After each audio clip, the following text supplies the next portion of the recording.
Well then.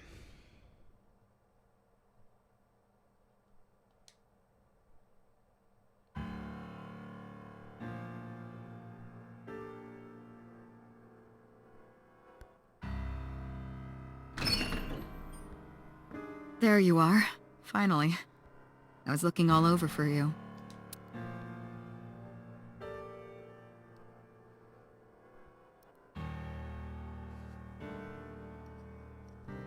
It's rare to see you down like this. But it's understandable. You blame yourself for this, don't you?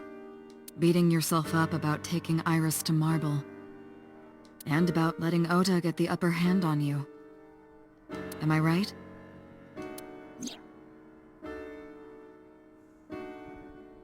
Yep. Shall I tell you what Investigation HQ thinks? Ota Matsushita is a criminal stalker who committed murder-suicide. Nope. Ota had a selfish love for Iris. And that's true. He was under the delusion that Iris loved him too. But Iris refused Ota.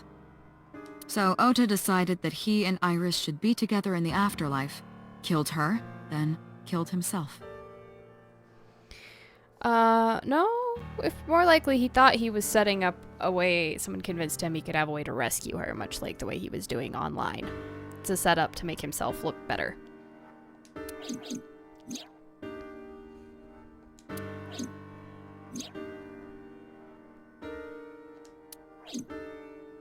That's ridiculous. Ota would never kill Iris. Yeah. And how do you explain the other two murders? Iris's left eye was hollowed out. Just like Renju and Shoko. Those three murders were definitely executed by the same person. The new Cyclops killer. There's no way that's Ota. Too many pieces don't fit. Yeah, he was set up to be the fall guy. Too many contradictions, like killing Iris. Such as?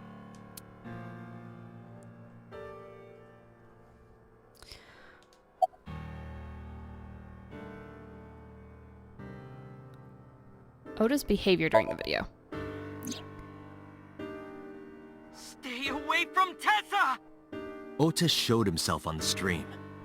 If he was gonna kill Iris and then himself, why would he do that? The only reason you would show yourself like that is to prove that you weren't the culprit.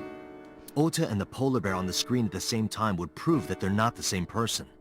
That behavior would be totally unnecessary if he was gonna commit suicide anyway. Well, maybe he wasn't planning on dying at first. After he killed Iris, he realized that he couldn't live with himself. So he lies down on the workbench and turns on the ice-cutting machine himself?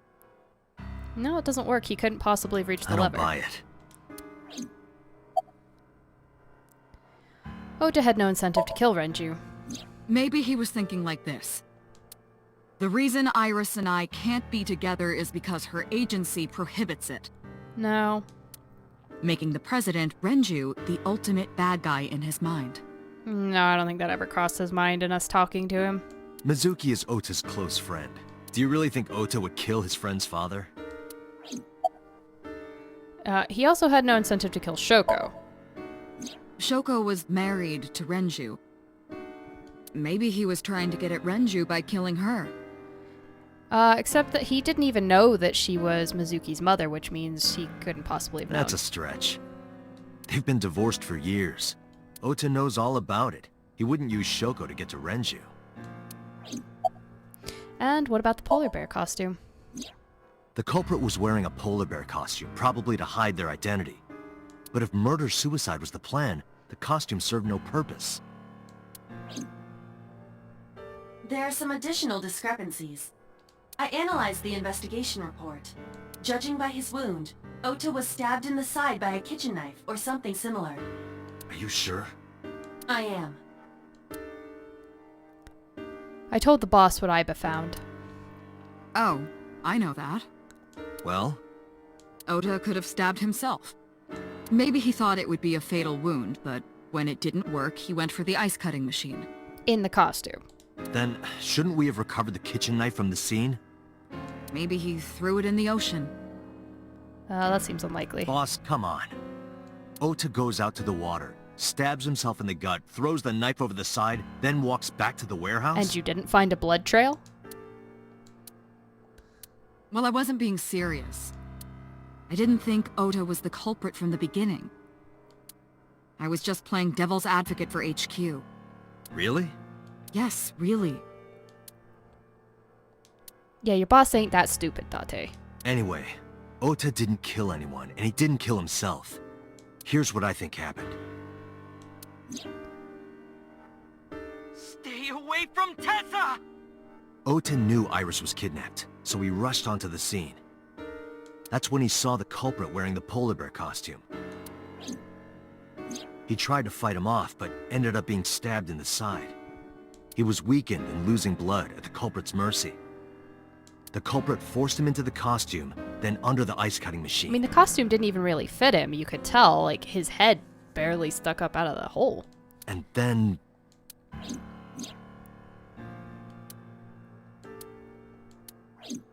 Then, who is the culprit? I wish I knew. We're up to 4 victims. Well, I still haven't discounted Iris's mama. But Ota was a special circumstance. He wasn't specifically targeted by the culprit. And his eye was not removed because he was not targeted. Right. And he was the only one to not have his eye pulled out. Exactly. So let's focus on the 3 other victims. Shoko, Renju, and Iris. What connects these 3? Mizuki, Connections. but I don't think she's the killer. If you find a connection between the victims, you find a connection to the culprit. That's the theory of investigation, right? I mean, that only holds as long as you assume that the culprit is connected to them and isn't just on a random spree. However, the fact that they are all connected so heavily would imply that they are being killed for that connection. You think the new Cyclops killer is related to them somehow? Maybe, maybe not. That is a good starting point. They do seem a bit revengey.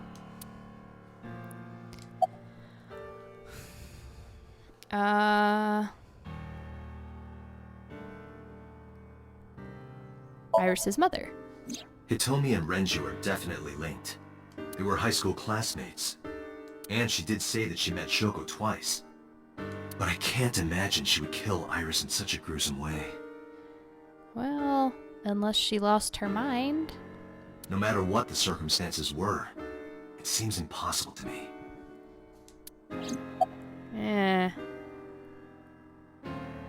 I don't think Oda's mother would kill him, but we'll go through the list. Mayumi had motive for killing Iris and Renju. Mayumi hated Iris, and she didn't think well of Lemnis Gate either. And since Renju is the president... Anyway, the weak point is Renju's ex-wife, Shoko. I can't imagine why Mayumi would kill her.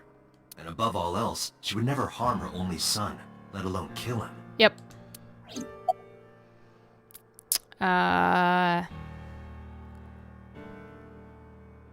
Well, let's hit...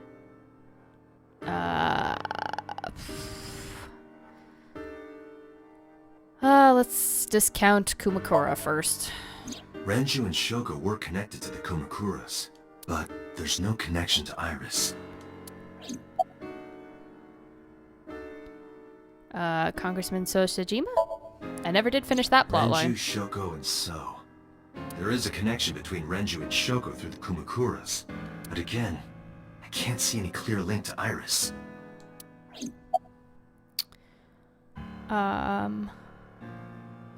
I mean, yeah, you are the connection. I know Renju and Shoko, and I'm connected to Iris, but I have an alibi.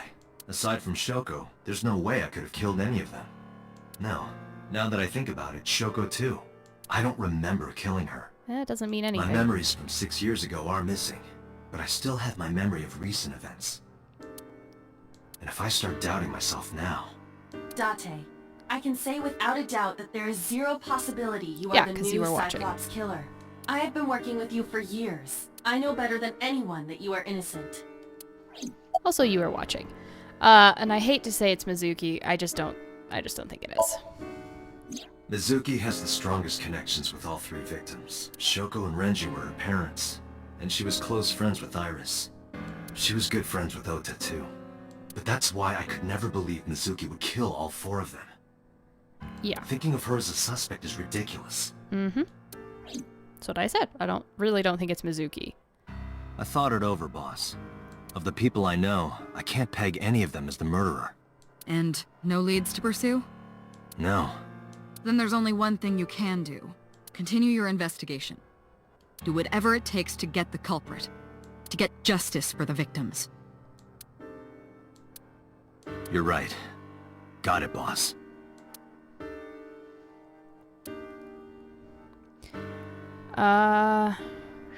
Sure.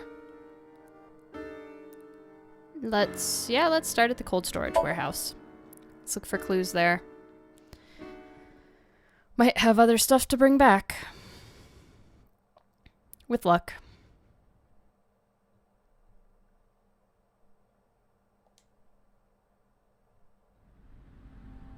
I stepped into the cold storage warehouse. The air conditioning wasn't running, but it was still cold. The temperature hadn't raised much at all. The cold air sunk into my skin, but the center of my body was burning hot. This forklift is old. It does not appear to be functional. It has not been moved in some time.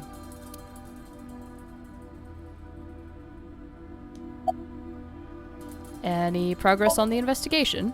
No. I checked this place point by point, but didn't find nothing. Maybe you need a cybernetic AI eyeball. An oil drum. Unlikely to be a clue. Why is it here? You don't need oil drums in cold storage. Also, that's how you used to move bodies, remember? Why is it now suddenly not relevant? Anyway. Shelves with boxes. Shelves packed with cardboard boxes. I don't see any clues here. No, probably not.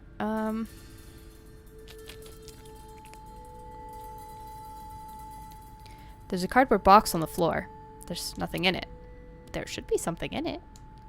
A wooden box on the shelf. It's empty. Shelves? There are only a few items on the shelf. Is this warehouse not in use? There's nothing particularly suspicious, other than there's nothing on the shelves, and they are labeled ABC. A hook is hanging from the ceiling crane. That could be important. A forklift. I don't see anything special about it. Is it in use? Let's look at the equipment. A video camera and laptop. This is what the criminal used to stream. Yeah, see, she's clearly breathing there. When the saw comes down, she stopped breathing. All of these items have been bought from pawn shops and thrift stores. It would be difficult to determine a suspect from them. I have logged into the Wi-Fi in this warehouse. Okiura Fishery Co., Ltd. is listed as the owner. What kind of a warehouse has Wi-Fi? However, I found the password written directly on the router. Anyone who saw it could have used it. Oh, well, yeah. I have done some research. As the name suggests, the company is owned by the Okiuras. The same Okiuras we know. Renju's father created the company. Oh, that's fascinating. Another connection to Renju. No, actually. Currently, Okiura Fishery has nothing to do with Renju. The company has been managed by office representatives for the past 17 years after Renju's father died. So he didn't inherit it. Somebody maybe thought it was linked because of the name, but didn't actually know. That's interesting. Renju holds no shares and is not involved in the management. In short, Renju did not inherit the company from his father, and it was instead given to other persons. But it can't be a coincidence. It certainly is suspicious. A video camera and laptop used for the stream. Workbench. Right here. Iris and Ota were... I am sure you are already aware of Ota's time of death. Well, maybe he shouldn't have tased me and run off then. just before I arrived. About 3:30 in the morning. And the cause of death. Right, about that. Ota had a stab wound from a kitchen knife in his side. Correct. What was the exact cause of death? Was it the knife wound, or... I cannot determine that. I can conclude that the knife wound was at least close to being fatal. Even if Ota was still alive on the workbench, he was certainly on the verge of death. If he weren't already extremely weak, we would expect to see more signs of struggle. That is fair. Maybe Ota was trying to help Iris, jumping at the criminal. That led to a scuffle, and Ota ended up with a knife wound in his side. He lost all his power to fight back. He was forcibly put inside the costume, then finally cut open by the ice cutting machine. But why? Why did the culprit put the costume on Ota? Obviously to try and deflect suspicion. Unknown. But also, it clearly doesn't fit Ota. Iris and Ota's bodies are under autopsy. Their bodies aren't here anymore. That's usually the first thing that they remove. Right here, Iris and Ota were... Okay, we're finally done with that. Ice cutting machine. Iris and Ota were sliced in two by this ice cutting machine. Iris and Ota. Iris's estimated time of death. See, look, when she and died, her cause of chest was death not have going been up. confirmed. The video was not a recording. It was a live stream, filmed in real time. Okay. Which means Iris's time of death is 3:20 a.m.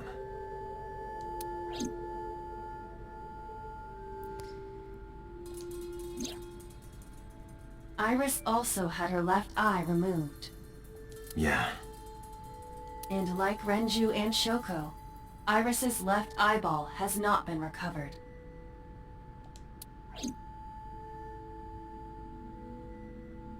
Date, we should get moving. Officers from the local jurisdiction are checking the warehouse thoroughly. Will they do a better job than the rest of the officers, or will I have to do everything myself anyway? We will not find anything of importance here. Yeah, you're right. You can ask CSI to inform you if they find anything. All right.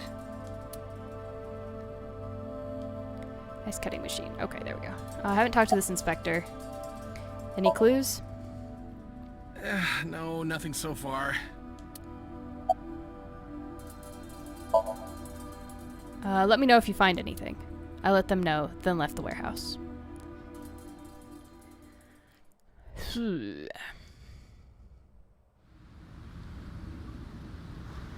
I mean, it's not that close to the water. How would... Yeah, weird.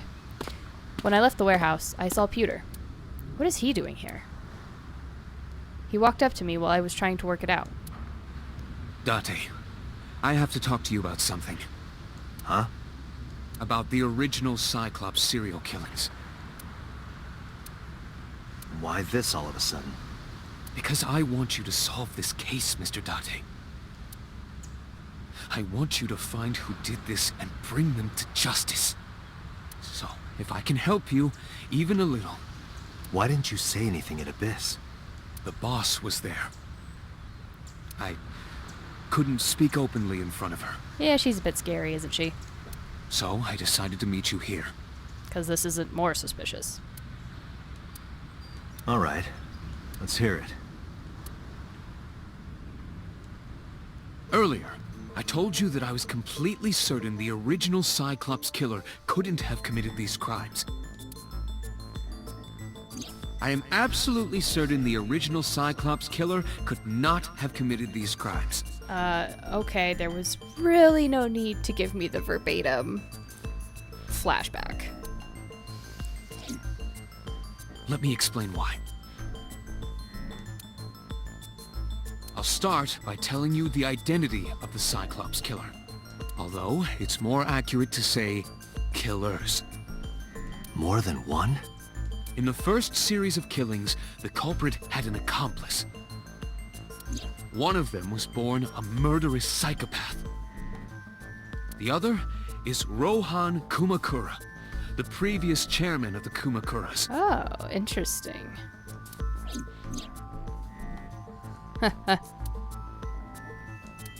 They each had a role to play. The murderer committed the homicide, and Rohan removed the eyeball. So he was sick, and that's why he got put away and later jumped. About Rohan. 18 years ago, Rohan took a woman's eye. She was already dead. He put his finger into her eye socket and gouged it out. The reason why was simple. He was fascinated by women's eyes. Floating eyeball in the dark. Yeah, so that was probably a first sign of his inevitable decline. Their beauty stimulated his greed and his desire to possess them. He needed to have them, to make them his own. Driven by this instinctive impulse, he took the woman's eye. From then on, he acquired a grotesque obsession with the eyes of dead women. He was very particular about his need that the eye belonged to a deceased woman. But even being the head of a Yakuza gang, there weren't too many opportunities for him to indulge. His deepest, darkest desire went unfulfilled for years. So now that he's dead, he's not the one collecting the eyes. However, he soon met his ideal partner, the aforementioned psychopath. The Cyclops killer would commit the murder, and Rohan would take the eye. Thus, a mutually beneficial relationship was established. This was the origin of the Cyclops serial killings.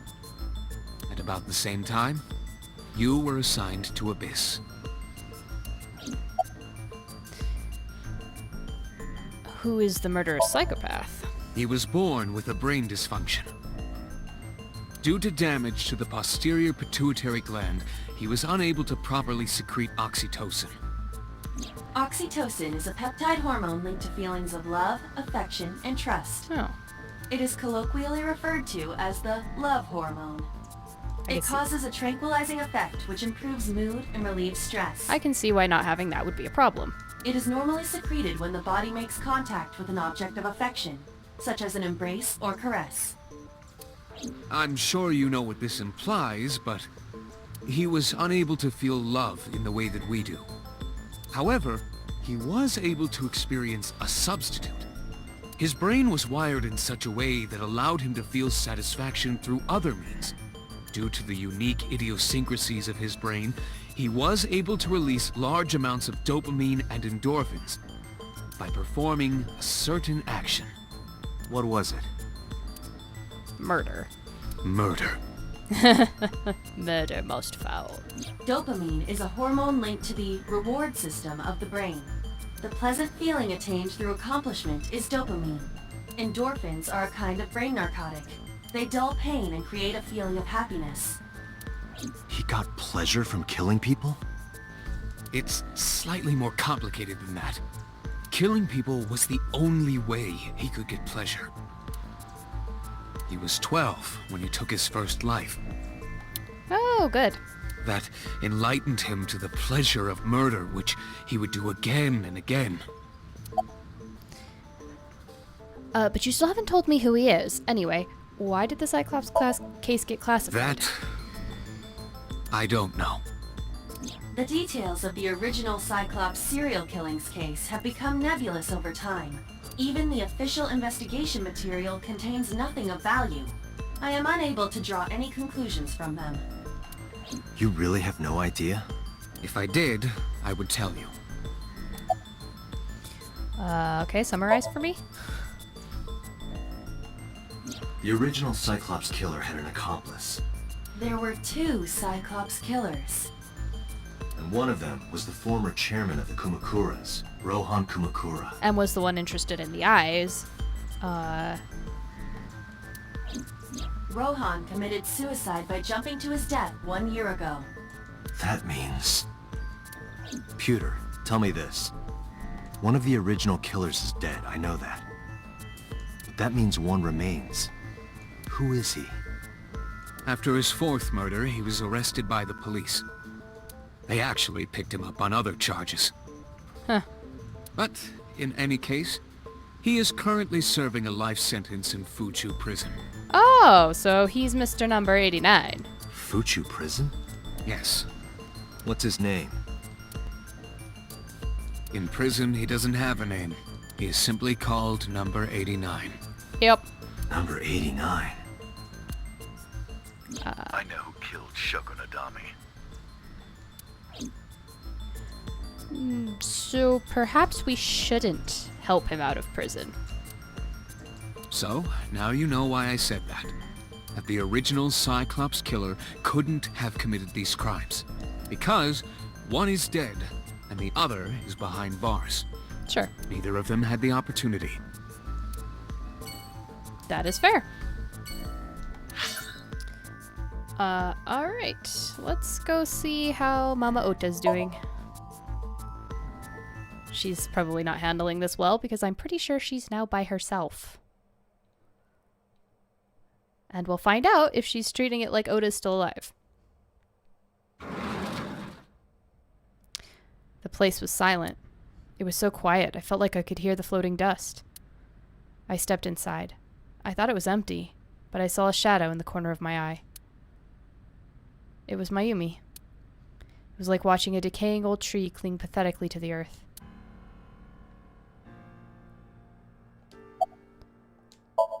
She's looking at photographs in her hand. I'm sorry to interrupt.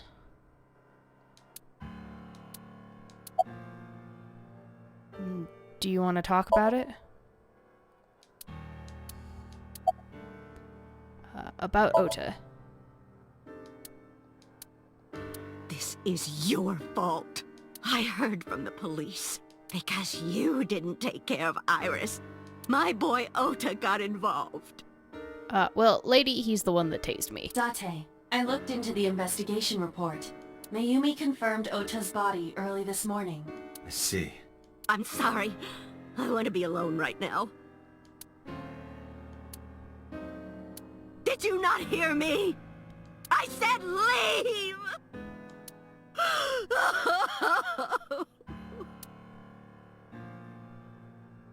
Date, let's go. Yeah. She is in no state to talk. Yeah, you're right. Again, though, definitely not my fault. Let's go see how Mizuki's doing.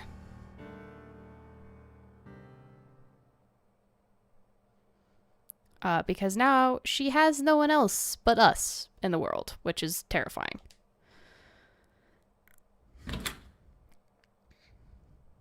Mizuki is curled up on the sofa. She looked like a small animal frightened by a predator. A cushion on the sofa. About Iris.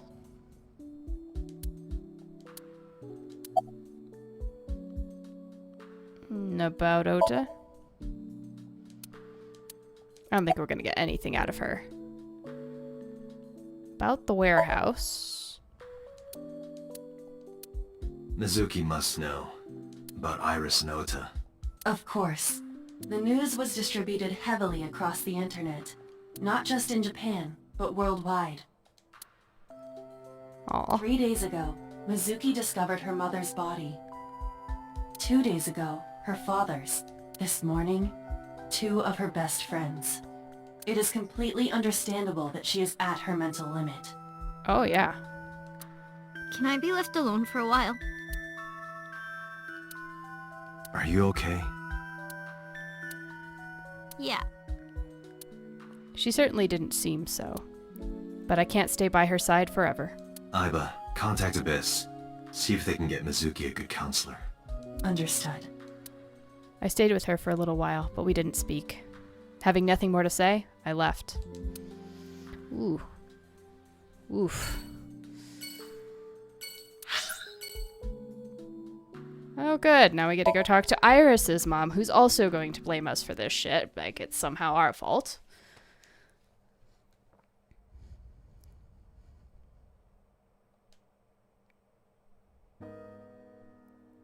When I visited the Saigon household, I found Hitomi with a hollow look in her eyes. She let me in and asked me to sit on the sofa. I agreed and sat down. But after that, I couldn't say a single word.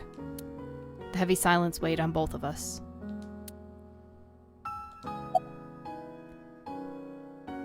About Iris. Iris was my everything. We always went everywhere together. Except you didn't, because you went somewhere without her the night of Renju's murder. Whether it was buying clothes, or going to the movies, or taking a walk, or going shopping at the supermarket. When she was young, she would just hold one of my fingers. Her hand was too small to hold mine. Then it was 2, then 3, and finally she could hold my hand. But eventually, she left my hands altogether. She started crossing her arms, being independent, even though she needed constant attention growing up. More about Iris? Her memories are a part of this room. And always will be. When she was a baby, she fell off that sofa and cried and cried. One day she tore up her picture book all over the floor here. Another time she drew with crayons all over the window. She painted my portrait on Mother's Day. Scratches on the floor, chipped plates, burn marks on the table, stains on the cushions. Everything you see. It all holds a memory of her. But why? Because she knew something? About Ota. Ota was one of my students. I taught him in elementary school. Oh, I did heard you? it from the police. Ota tried to help Iris and ended up... I mean, all that's still kind of weird to me, because they left together. I don't know what to say. So there's definitely a missing piece there. I have no words. Can you think of any information? Hitomi, my entire focus is on this case. Is there anything at all you can tell me? I don't know if this is important, but No, please, tell me. I may have told you this already. I met Renju's wife Shoko twice before. The first time at the wedding. The second time a month ago. That second time was in the waiting room of the prison. Prison? There's an acquaintance of mine from when we were younger. I visit them a few times a year. And by coincidence, I saw Shoko. I don't think she noticed me, but I recognized her as Renju's wife right away. She was there for the same reason I was, to visit one of the inmates. Do you know who? No, I don't. We didn't talk. Well, who were you there visiting? It wasn't number 89, was it? Which prison? Fukucho? Fuchu Prison. Yeah, yep. In Tokyo. Fuchu. Prison? There it is again. Yeah, who are you there visiting? I'm sorry to have bothered you. That seems like important information. I'll be going now. Because I think it'll be important later. I don't know what to do. Thinking about her.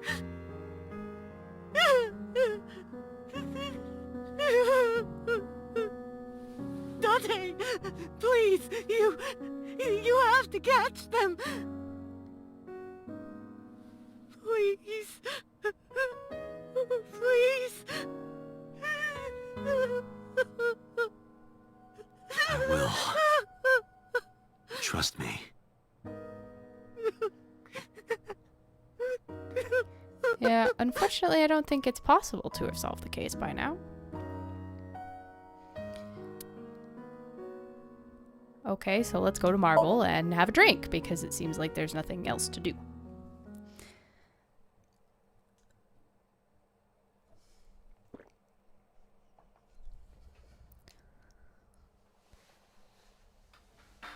Are you okay, honey? No. Huh? About last night. Well, at 3 in the morning, anyway. You know about it? It's on every channel. You have the face of a ghost. Do you want a glass? I don't need a drink. I need information.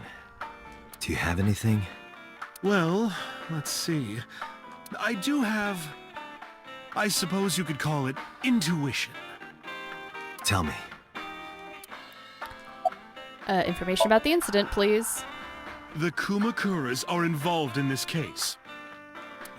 Remember what I told you before? That there's a relationship between Ren and the Kumakuras? Shoko also has a relationship with them. You know about her dealings with the Kumakuras, right? So basically, 2 of the victims are linked to the Kumakuras. That must mean they're involved somehow, right? Not 2, 3. 3? Iris? No, not that one. The boy. He came here last night? Ota? Yes, from Matsushita Diner. He's linked to the Kumakuras as well. Oh, is he? How is he related to the Kumakuras? Have you heard the rumor? Mama told me a similar story to Aiba's. About Sosajima and the Kabasaki district.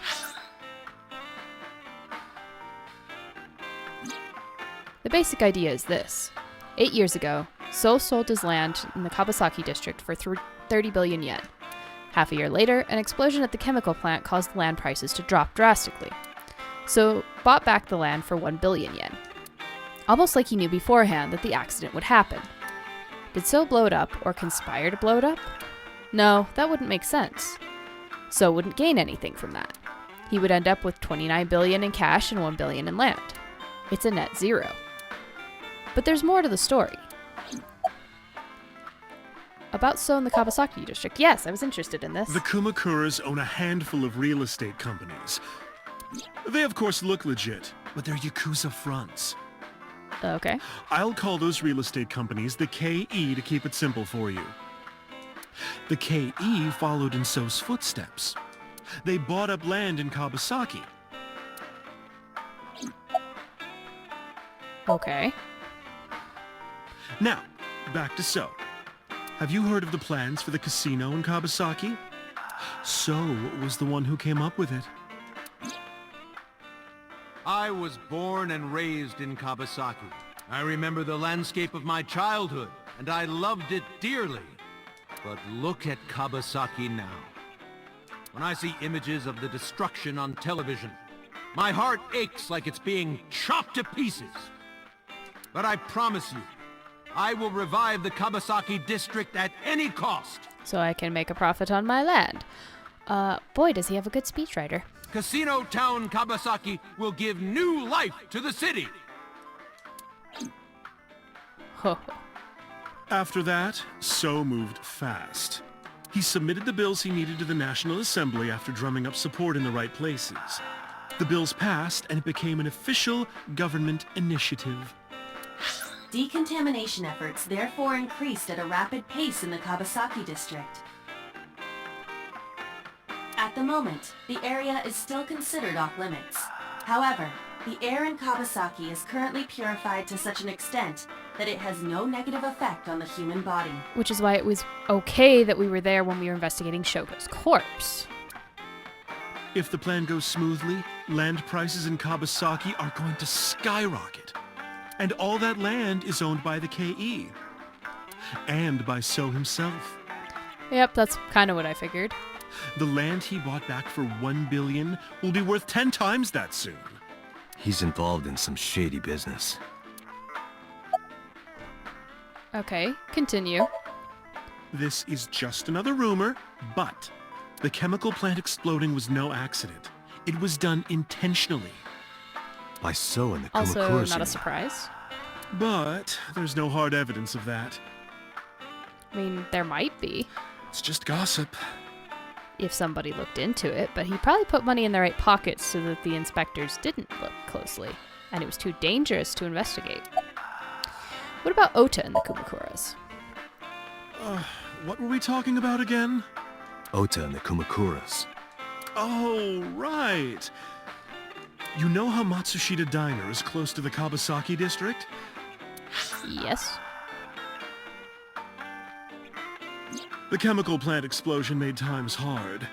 Foot traffic went down, sales declined. No wonder it closed down. Ota must hold a grudge. Someone caused that explosion. And if it was intentional, oh, he'd hate them even more.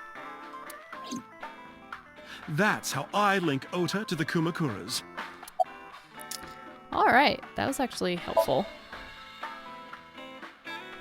Thank you, Mama. I don't know if what you told me will lead to anything, but... Oh, sorry. I didn't mean to waste your time. No, it was very helpful. I'm glad I can help, even if it's just a little. Well then, be seeing you. Come back anytime. So I guess I should go talk to...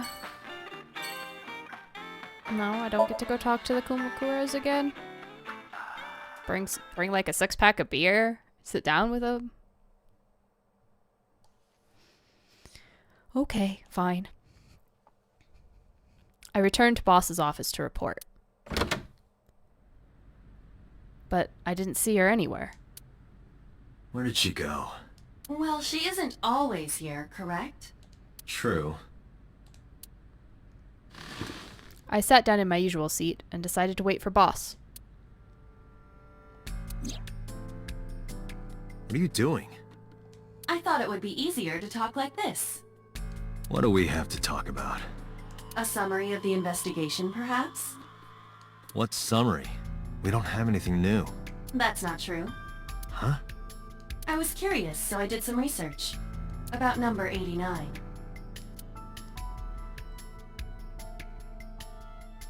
Do talk. Who is 89? As you know, he is an assassin with multiple confirmed kills. He is currently serving a sentence at Fuchu Prison. He was imprisoned 6 years ago. That's what Pewter told us. After his fourth murder, he was arrested by the police. Okay, thank you. What was 89's real name? Unknown. You don't know? No such person is listed in the family registry. It is possible he is a foreigner, but his nationality is unknown. However, I believe it is safe to say that he was born and raised in Japan. So he's been erased, probably for the same reason that it was classified. What was the relationship between number 89 and Shoko? Was that who she went to go see? Unknown. I cannot determine if they have any connection. Approximately 1 month ago, Hitomi Sagan witnessed Shoko in Fuchu Prison's waiting room. I am unable to say for certain that the person she was there to visit was number 89. What about the person that Hitomi was there to visit? After all, Fuchu Prison houses 2,000 inmates. But number 89 knew Shoko's name. I know who killed Shoko Nadami. That must mean that he knew her somehow. It is possible. Do they not allow him to have news in the prison? Okay, what about number 89 in the new Cyclops serial killings? Pewter claims that there were 2 culprits behind the original serial killings. Boy, they need a shorter name for those. One was the former chairman of the Kumakuras, Rohan Kumakura. Yep. But Rohan committed suicide last year. That leaves 1 culprit still alive, number 89. But number 89 couldn't possibly have committed these crimes. He was in jail when each of the murders occurred. Correct. But that doesn't mean he doesn't know who did it. But I still don't think it's a good idea to exchange that information for letting a confirmed psychopath, who can, quote-unquote, only get pleasure from murdering people, out of prison. However, I do not believe it is accurate to claim that he had nothing to do with the incident. I know who killed Shoko Nadami.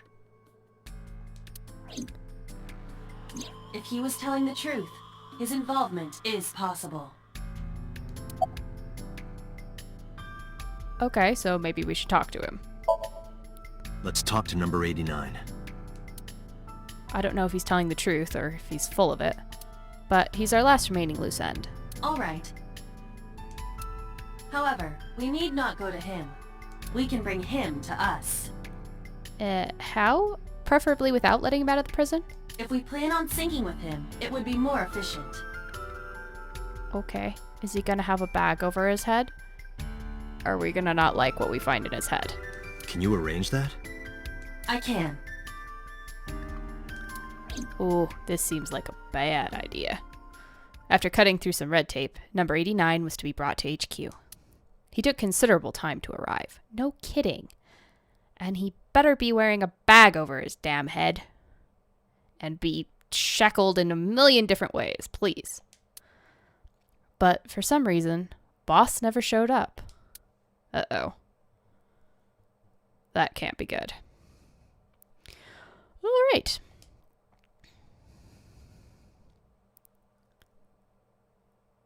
Nope, no bag on the head.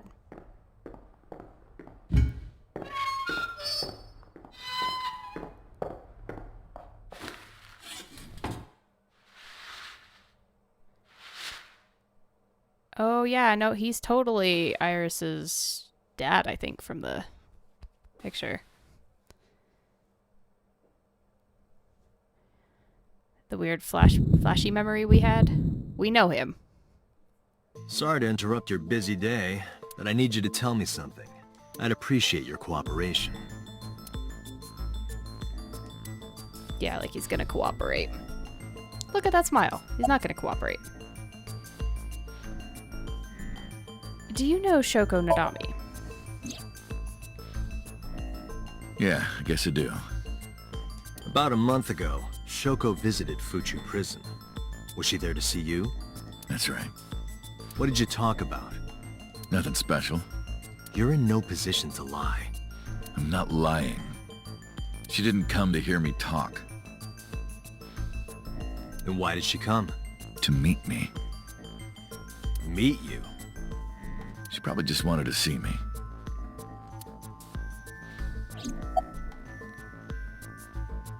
When did you first meet Shoko? A long time ago. I don't remember exactly when. What's your relationship to her? A physical one. I'm kidding. She was just a business partner.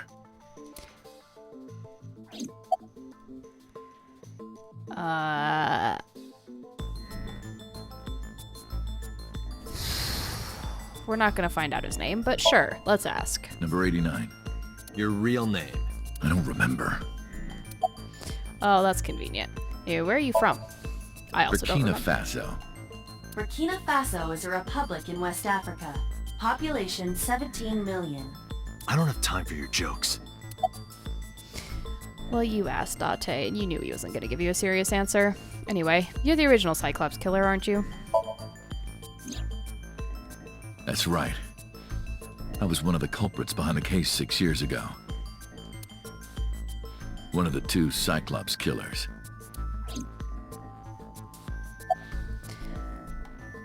So then, I know you don't want to give this information for free, but who killed Shoko Nadami?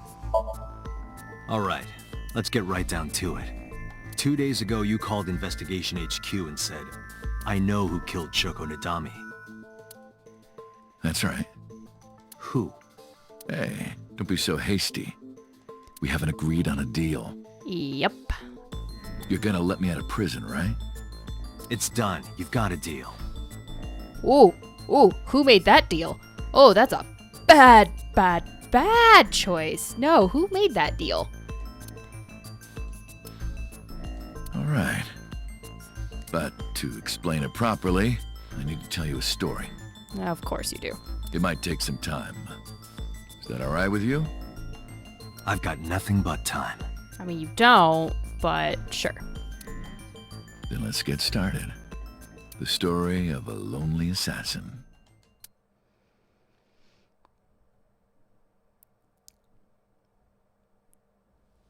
Once upon a time, there was a detective, full of righteous justice.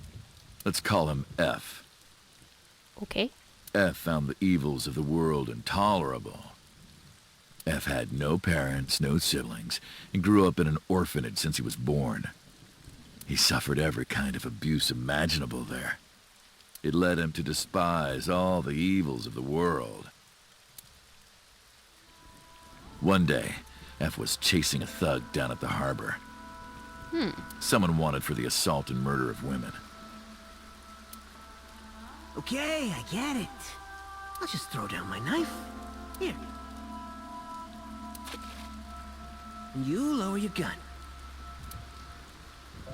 It's fine. I got nothing else on me. Don't trust him. I'll go quietly. You know, I have a history with hospitals. I've been going to a special hospital for a while. Even if I get caught, it's all good. I'll come right back out again. What should I do next time? Just thinking about it gets me excited. Okay, the suspect has no idea of how to get somebody to put a gun down.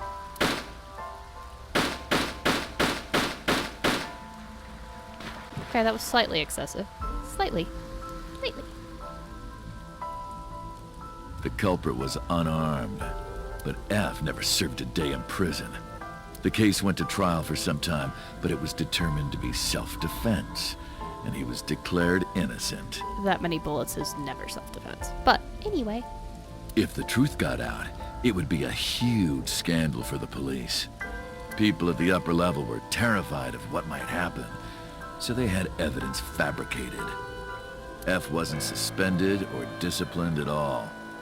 After a while, he returned to his job like nothing happened. That was a turning point for him. He was ready to shed the morality that was weighing him down, holding him back. F still wanted justice, and he was willing to dispense it to the immoral one by one. He became an assassin, a lone gunman, no agent, no employer. He was his own man. F believed that he was judge, jury, and executioner. But it didn't last long. One day, F got rid of a criminal we'll call X. X was responsible for defrauding and killing an innocent old man for his life insurance policy. Turns out, X had connections. Someone wasn't happy that he died. Yeah, that inevitably happens. Rohan Kumakura, chairman of the Kumakuras. X was a top executive of the Kumakuras at the time.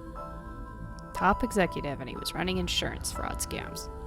And I suppose murder, but still. Rohan ordered his men to find and kidnap F.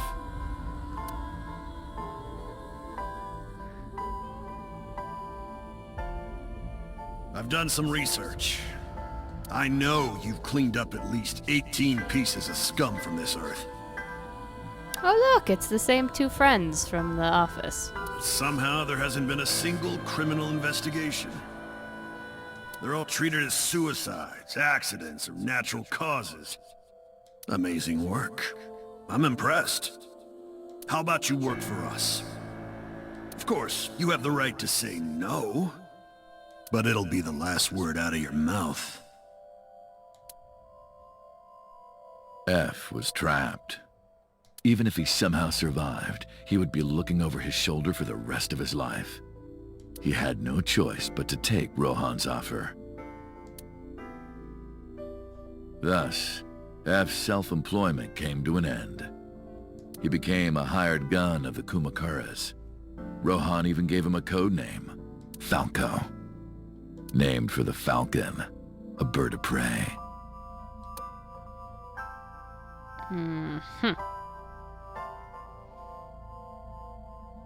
Falco didn't quit his job as a police officer, though. He worked as a detective by day, assassin by night at the will of the organization. An ordinary killer would need motive to take a life. But not Falco. He did as he was told, one target after another.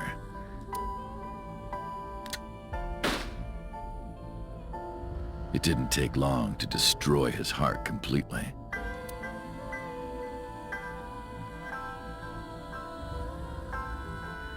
Time passed, and a few years back, Falco, who by this time was exhausted in body and spirit, made a fatal mistake. He missed his mark and ended up taking a bullet to the stomach. Somehow he managed to escape. After reaching a nearby shrine, his legs finally gave out under him. He had no strength left. He put his back up against the shrine and let out a moaning breath that he thought might be his last. But at that moment,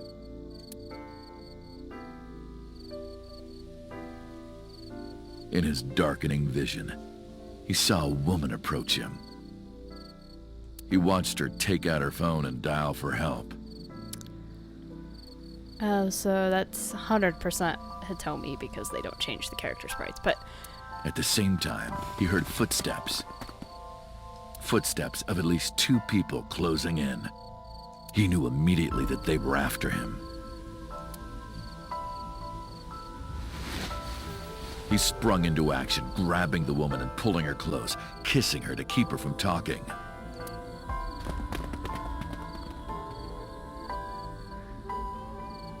That was the first encounter between Falco and the woman.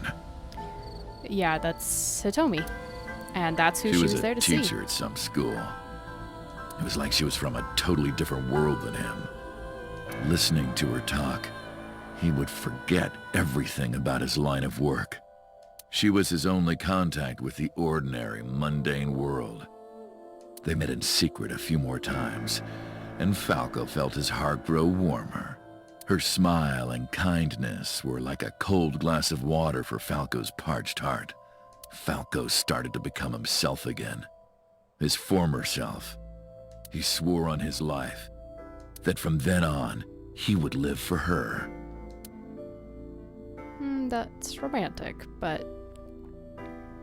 So, you want to go clean? Fine. Do as you please. You've done a lot for us. But there is one last thing. One final job I want you to do for me. Oh, great. It's nothing major. This woman and her daughter. I need you to dispose of them. Should be simple, no?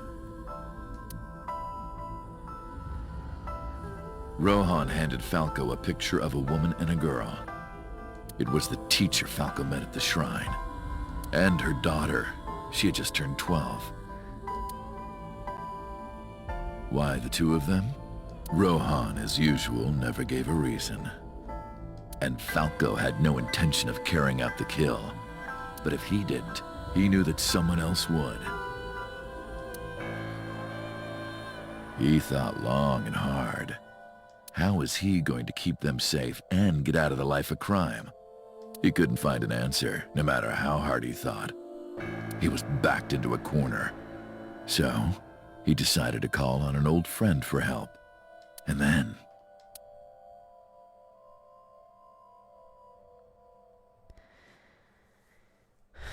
So, Iris is still possibly Renju's daughter as well. Because it seems like Hitomi met Falco, I guess, when she was older. Silence. For some reason, he wouldn't open his mouth again.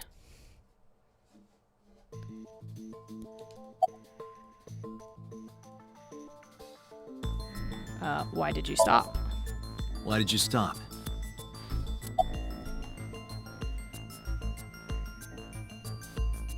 You mentioned a detective. You mentioned a detective. Was that the whole story? Was that the whole story? Jesus Christ, man. What's the connection between that and Shoko? Is it the old friend? What's the connection between that and Shoko? Please do something. He's not talking. Answer me. Hey, answer me. This is a transaction, remember? Until I get a guarantee that you'll uphold your end of the bargain, I'm not telling you anything else. I'll give you half up front, half later. Well... If you want to hear the rest of my story, you better start the release procedures. Once they've cleared, I'll tell you everything. Date, It is unlikely that number 89 will uphold his promise, even upon release. Pewter, Yes? start the preparations. For what? What do you think? The sink.